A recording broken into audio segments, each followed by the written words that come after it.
Anda kembali di Selamat Pagi Indonesia. Debat keempat Cawapres kemarin diwarnai banyaknya gimik dan sindiran-sindiran pernyataan.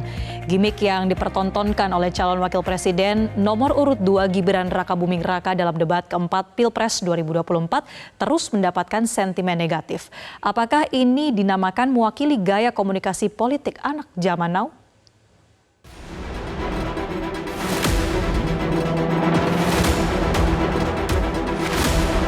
Debat keempat pemilihan presiden atau Pilpres 2024 Minggu 21 Januari lalu menjadi pamungkas ajang adu gagasan bagi 3 calon wakil presiden, yakni Cawapres nomor urut 1 Muhaimin Iskandar, Cawapres nomor urut 2 Gibran Rakabuming Raka, dan Cawapres nomor urut 3 Mahfud MD. Debat mulai memanas saat masuk pada segmen 4. Ketiga Cawapres saling serang, sindir-menyindir dan mencoba menumbangkan argumen lawan. Lagi-lagi, Gibran jadi aktor utama yang memancing panasnya panggung debat. Sindiran itu berawal ketika Gibran menyinggung catatan yang dibawa Gus Imin di debat yang membahas pangan.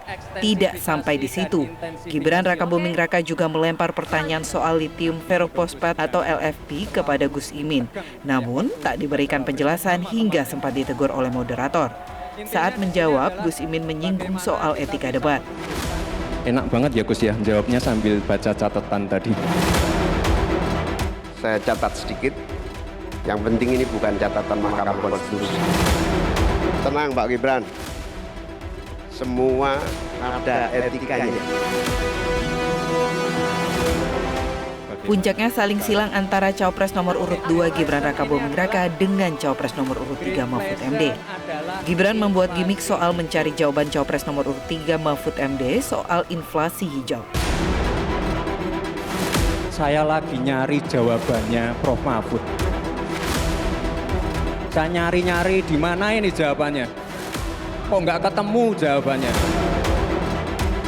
Justru yang banyak dibicarakan adalah how to delivery-nya.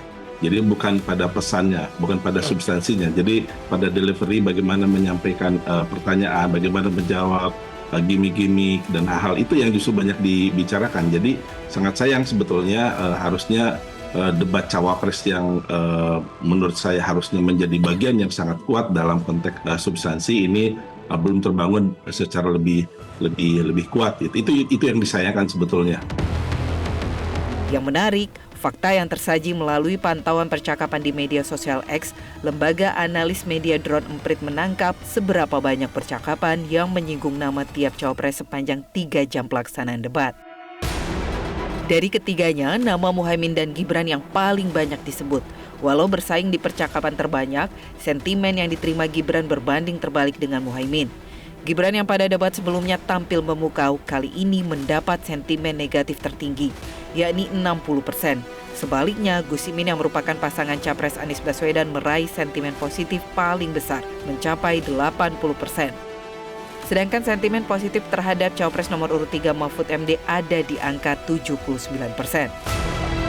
Sentimen negatif yang diarahkan ke Gibran lebih banyak menyangkut gimmick-gimmick yang ia tampilkan. Debat keempat yang diikuti oleh ketiga Cawapres hingga kini masih menjadi perbincangan publik, terutama terkait gaya komunikasi politik khususnya Cawapres nomor urut 2 Gibran Rakabuming Raka. Apakah ini yang benar-benar mewakili gaya komunikasi politik anak zaman now atau sebaliknya ini justru membuktikan ketidakmatangan Gibran dalam berkomunikasi politik? Tim Liputan Metro TV. Jelajahi cara baru mendapatkan informasi. Download Metro TV Extend sekarang.